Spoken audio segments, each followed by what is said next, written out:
You are in YouTube or Periscope land, go ahead and shoot me a message.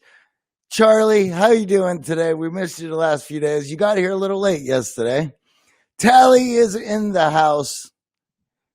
John wants a cheeseburger in paradise for 6 months. Where he go? Tally, you're killing me. Uh-oh. Jennifer says, good morning, charming ones. Day 3 haircut is spot on. Well, thank you very much, Jennifer. It usually takes a day or two, right? Right on. So, guys, I'm going to talk about a few things today. And once again, it's a very touchy world out there. It's a touchy climate and what's going on here in America. And so I'm going to try to touch on it and give a self-development view of it without trying to get myself in trouble. As this whole adventure, I think that's part of the fun of this, to talk about touchy subjects without getting drug in the mud, because that's what the media does. But we need to be able to talk about these because the adults in the room need to be able to handle problems. And for the adults in the room to be able to handle problems, we need to discuss the matter. So that's what we're going to do today. Tally says, oh boy, here it comes. You guys are killing me. You guys crack me up. Oh no, that's right. Jennifer is wondering where Animal is. Here he is. There we go. Sorry about that, guys. I knew I was forgetting something. Charlie says the hair is looking good today. Thank you very much, Charlie. That's what Jennifer said. Yes, Animal is now out. I knew I was forgetting something. All right, so here I go. Let's go ahead and get this started. I want to talk about the madness of crowds, but I want to give you some context first. So being 46 years old, that means that I was in my senior year of high school in 1992. I hate that. And in 1992, we had the Los Angeles riots. And there was a lot of issues that were going on in South Central in 1992. And I'm not going to list them all, but America was in bad shape and the crack epidemic was in full swing. And there was it was a very turbulent time in America. And as a teenager, this was also at the time of first 24 hours. It was new of the 24-hour news cycle. And so for a lot of people, you only got your news up until that point on the 6 o'clock news, which was very depressing, and you would get just the news read to you and you were able to make up your own mind of what was going on. But 1992 was wild. And as I mentioned, it was the beginning of this 24-hour news cycle. And there was extensive coverage on the Los Angeles riots. And I watched them constantly. I was amazed. I was a teenager. And there was a few things that stuck out to me during all that I still will remember to this day, and which is reminding me about a certain aspect of what is going on. Now, in 1992, there was some vivid imagery that was shown on the news, and it resonated with me because they were young kids carrying skateboards, smashing up Los Angeles. And sure, there was a protest component for all what was seen as a lot of police brutality during that time and a lot of unfair treatment in those areas of South Central. So that was all going on. And I didn't live there. I cannot say anything to speak about as to the climate of what was going on, only what I could gather. Remember, I lived in Greensburg. I lived in Greensburg, Pennsylvania, very in the foothills of Appalachia. It was worlds away. But these images of what I related to was skateboard youth running around Los Angeles, smashing up everything with everybody else. To me, I was like, well, I'm being fed one story, but when I look at the news pictures, I'm seeing another story. I'm seeing kids that I can relate to. So what's going on there? Were they agitators? Did they live in the area? Were they just wild kids out busting stuff up because they have permission, which young men will do because that is the energy and youthful exuberance of young men that, if not channeled in proper ways, will be destructive. This is why young men need paths to be able to create and produce and express themselves in a proper manner, or it's going to go sideways. That's just the reality of the situation. Now, I'm on Twitter last night. I'm looking at a lot of what looks like South Central in 1992. And what did I see? I saw the same imagery. I saw kids with skateboards bashing places up. I saw kids in skinny jeans and backpacks and face masks and hammers and baseball bats busting things up. And it didn't look like it. Well, it looked like a protest had gone haywire, which brings me to this madness of crowds. But it was obvious to anybody who was looking at this footage that there was agitators, provocateurs with a separate agenda in the mix. Now, anytime that you have an emotional crowd that is being run on emotions, you're going to have agitators. You're going to have people who are heightening and pushing the emotions of that crowd. And Jennifer says the agent provocateurs that pulled that moment into riot. Well, it certainly looked like that. I wasn't there, but much like what I saw on television in 1992, I was seeing last night.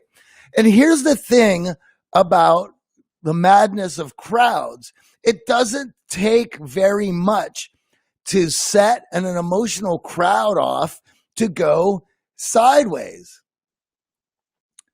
And because it doesn't take much to push an emotional crowd to go sideways, it is the perfect breeding ground to stir up trouble. And here's my point.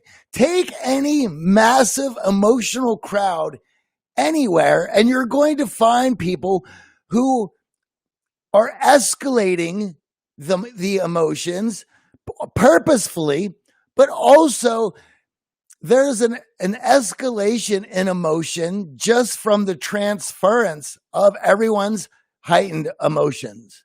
Take a soccer game in England and Europe. We see soccer hooligan riots all the time. Charlie's from over there. We see these in America, and we think that everyone that goes to soccer games, to our English soccer hooligans.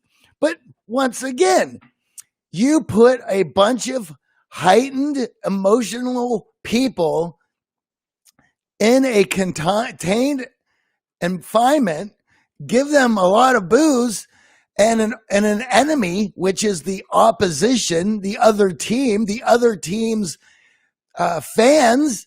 Well, and then we have an escalated crowd in a fury, and it's going to have to burn itself out. So, what I saw on through Twitter was a lot of people pointing out, and this is why I love social media.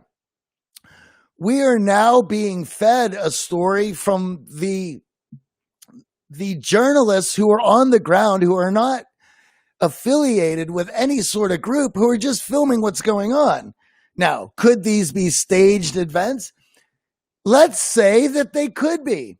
If they are a staged event, then you have people who are using this heightened emotional state and group for their own personal agenda.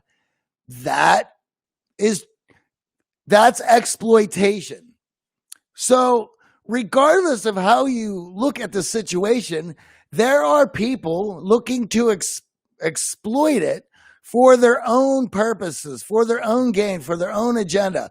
And this is why I have always been terrified of crowds. Here's another situation that I want you to understand, because the pen will always be mightier than the sword, and we have technology today where you're able to reach hundreds of millions, if not billions of people through the devices that I'm speaking to you now.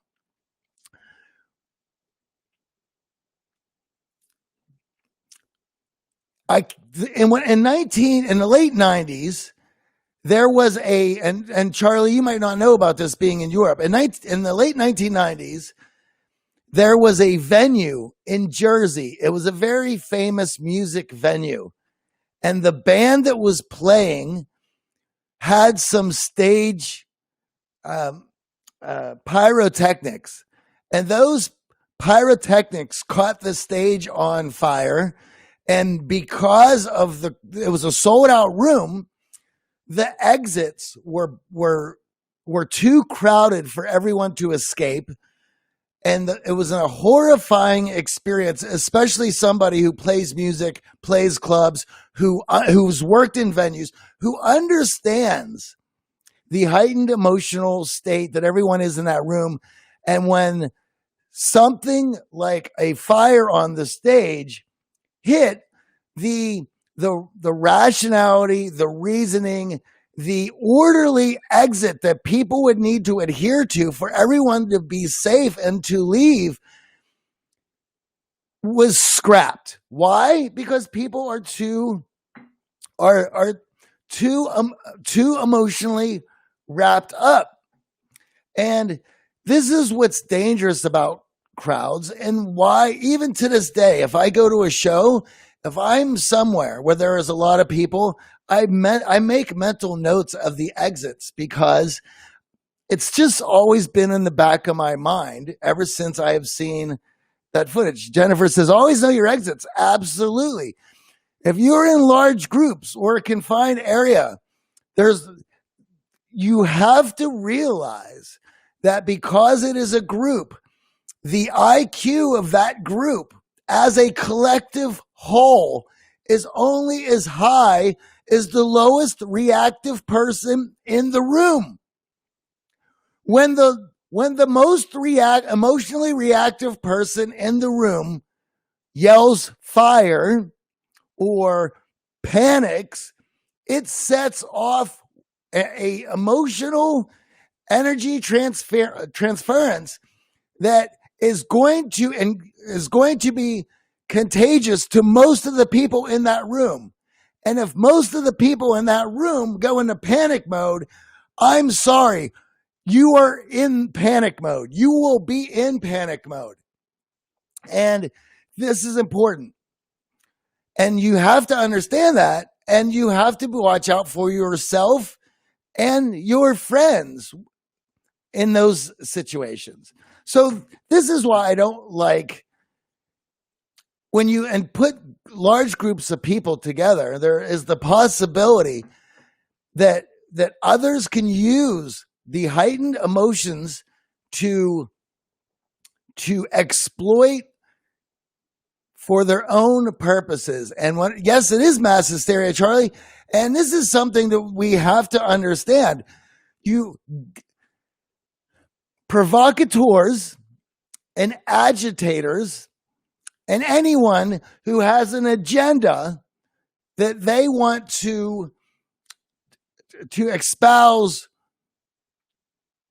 and put onto people, if they want it badly enough, they will understand how to exploit those situations for their own purposes. And it's unfortunate for all the good people who were trying to get a message across, whose moment has been tainted by the provocateurs. And it doesn't take many people to rile up an already heightened emotional crowd into behaving in a manner that gives them control. So with that, waking up today and having to watch that last night was upsetting, to say the least. And I'm here to say, get ready for more of it, because this is an election year and we're not even in summer. And so it is May. We have a pandemic. Everyone is been stuck in the house, and just like in 1968 here in America and 1972 here in America, we're going to see, this is going to be a very turbulent election cycle, because too many people with too many agendas are looking to sway the situation into their own favor. And let's be honest. The guy at the top of the pyramid, our president, he can be a bit emotionally reactive himself. He's not the best when it comes to being an elder statesman. And so his emotional reaction can only be seen to heighten it. And so he tweeted out last night, and now the media is on that. So here we go. My point in being, I don't like crowds. That's the reason you should watch yourself in crowds. And as these things unfold, watch some of the images and what you're being told. Here's another one for you.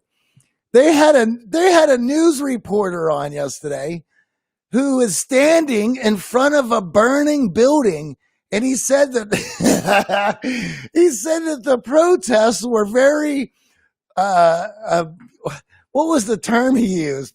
That it was very lawful and ruly, and that there was some fires set, but everyone was well behaved. You're standing in front of a burning building. What are you talking about? I mean, and here's the best part of all this. We get to watch all the regular people who are on the ground, who are going to be filming this, and then we're going to be able to watch the media spin. They are hijacking. Yes, they are. They're hijacking legitimate protesters and legitimate emotions of people who are upset, and exploiting that for their own agenda. Jennifer says she thinks everyone should take the week off. I agree. So with that, guys, as this unfolds, keep an eye out for all that. So Charlie says, that is what people do, standing and watching and doing nothing.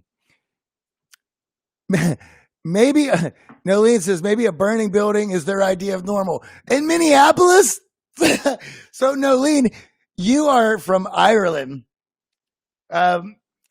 Minneapolis, it's an interesting city, and it's in the Midwest here in America, and people tend to think that it is a sleepy town, but it really isn't. There's a lot going on there, and it is in the middle of America, but it's not Iowa, it's not Idaho, it's not Wyoming. It's a rather large city, and it is a hub for travel. It's one of the biggest airports in America.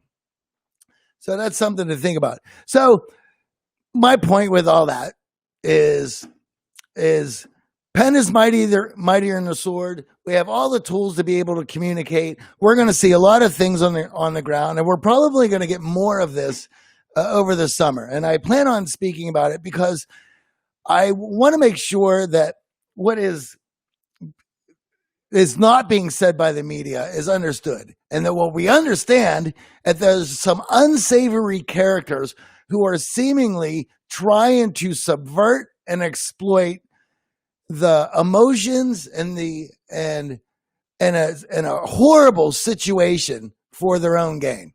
And that's what I have to say about that. Sleepy but bubbling beneath the surface. Perhaps I don't know enough about it on that foot. So with that, I'm going to go through the comments. If you guys have any questions, hit me up. But yes, get ready for more of it. It is May in an election season, folks.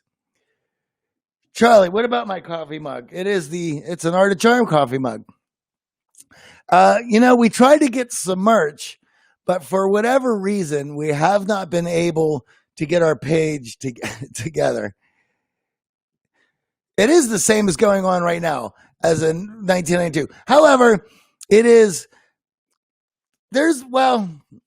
would argue that one, Charlie, as in some of the neighborhood gripes might be the same, but we have the people who are subverting any of the protests or any of the real concerns.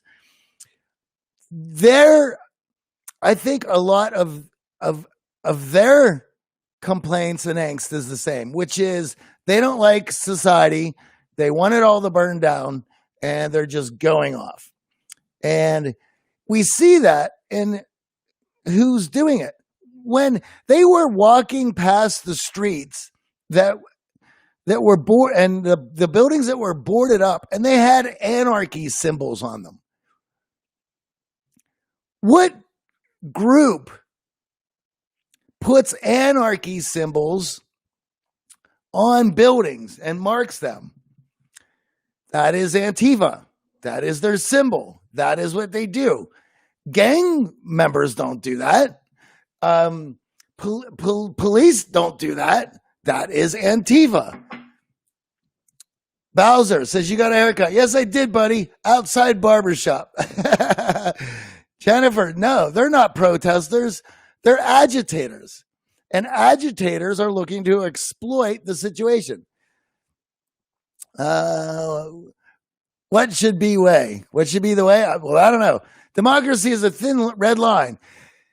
It is, Charlie, and it is something that all of us are able to participate in, and that's what makes it special. But because we have so many people participating in it, it's not always going to be calm. We're going to have some arguments.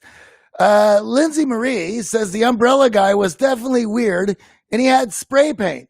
Definitely not. Yes, he did. And he's another guy, he's an agitator. Where did he come from? I don't know.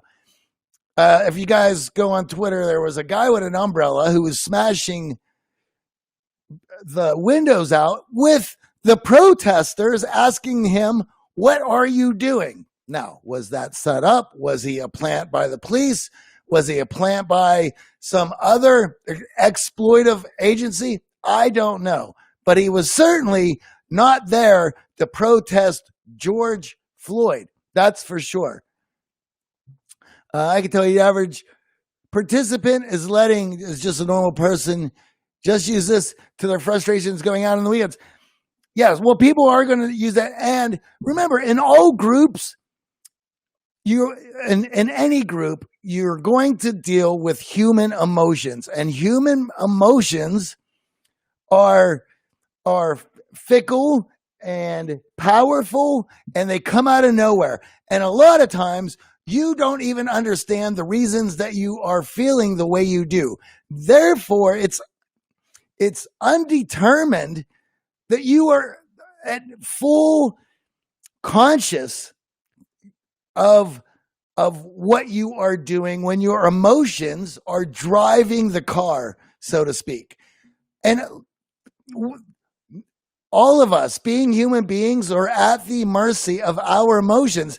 This is why mindfulness, meditation, stoicism is important, so that we can learn about ourselves, learn our triggers, and not live our lives reactive to the environment around us.